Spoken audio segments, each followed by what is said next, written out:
Welcome back, fellow coders. Jared O'Leary here with Boot Up. In this video, I'm going to show you how to add music and backdrops to your music player app. All right, so we actually don't need any sprites to start off with this, so I'm going to go into my stage.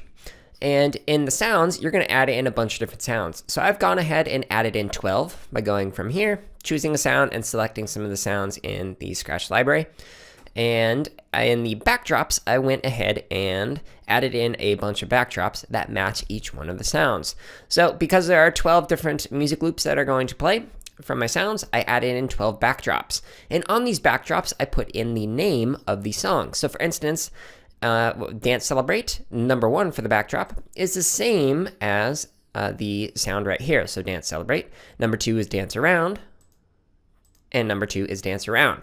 So you want to go into this, and it's very important that you have the correct name of the song by simply adding in the costume name to say, like the title, like Dance Around, and then draw on your backdrop the title, Dance Around, so that it matches the sound.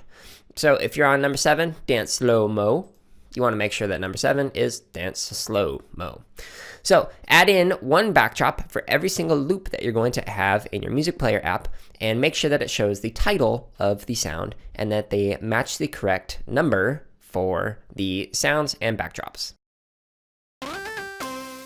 Hey everyone, if you're watching this on YouTube, go ahead and like, comment, and subscribe. If you're not watching us on YouTube, you can find us on that platform as well as other social media outlets by searching for Boot Up PD.